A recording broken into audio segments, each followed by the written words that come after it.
My name is Narishka Everts. I am currently the head of the ICT department at the public school district on the beautiful island of Curacao. I have a passion for education and I have a passion for bringing over knowledge to my students.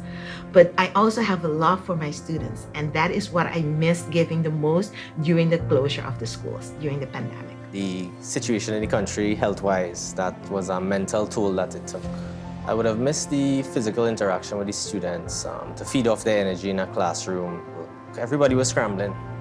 This was unexpected. It took a while for students to get devices, for courses to come online as well. So connectivity and accessibility would have been an issue from the start. I've been teaching for 20 years and I teach at the Johns Hall Primary School in St. James. When they are face-to-face, we build a better relationship than online. There were a lot of challenges that was faced during COVID for both teachers, parents, and students. So we had problems with our devices. Students and parents were impacted a lot because some of them, based on their economic status, they were not able to afford the devices needed for students to access learning. And when we do have access at times, we have other challenges such as power outages, because due to the fact that we're in the rural area and telephone service is not really in here like in the city. Now, knowing that these students were from demographic areas where the access to the institution was either by boat or plane, it posed a very big issue.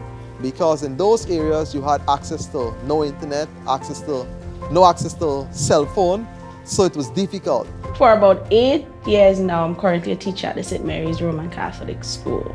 The volcanic eruption, the floods, the COVID-19, it was really, really hard on us. And it just felt like everything was just coming one time. It was a rush. It just gives me goosebumps talking about it. So, students lost their homes, teachers lost their homes. It was rather heartbreaking, and just the gushing of the water alone made everything difficult. These people have to start all over.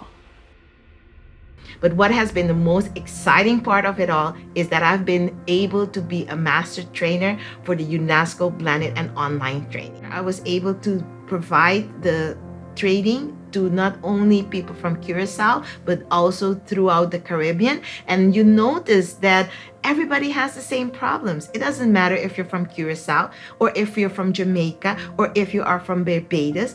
All teachers were experiencing the same issues during the pandemic. And just because of that even, it brought us more closely together.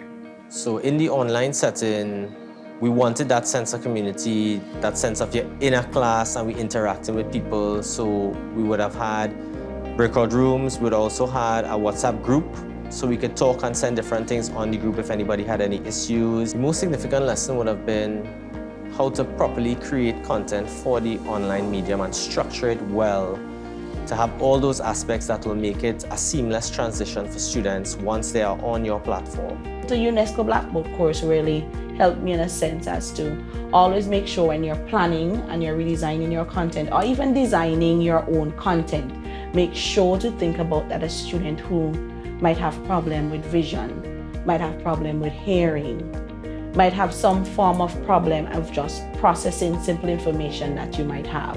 So you would kind of break it down, help them to differentiate, things like that. I think it really helped in that sense.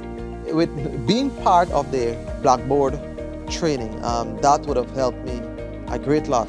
It helped me to better understand how I can engage my students more so actively within the classroom, knowing that they are not around in your whole face-to-face mode.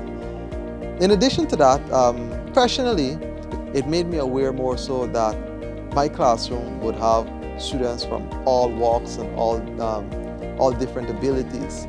Having discussion with those participants within that UNESCO Blackboard training, it was wonderful.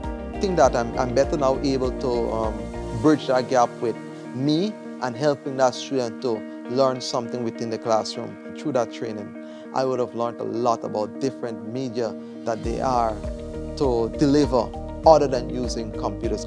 There are some affirmations that they have online, YouTube. So daily we'll play those positive affirmations to cater to their mental health. And we also have time where we'll have like free talk, so they can just tell you how they're feeling, or you have the emojis. You can have a little game where they spin and they land on and they tell you how they are feeling. So just try to find different ways to engage them to find out how they are feeling. This course taught us as teachers how to build content in such a way to reach all students. The tools that I received in this course were invaluable, and it helped me become a better teacher. Engaging in this course has helped me to realize that one size does not fit all. So I must be mindful of all my learners. Also, to cater for their emotional or mental health. Technology is here to stay now, which is the good thing. So we're going to keep that going forward and incorporate it, even if we're back face-to-face, to have some aspects of the virtual learning. I'm now able to not only deal with bridging that gap online, but also share what I have to other persons so that we can build a community so that learning can continue. The most significant lesson I learned from the UNESCO Blackboard course was to always be ready, willing to change. You cannot be a dinosaur all the days of your life. You have to evolve.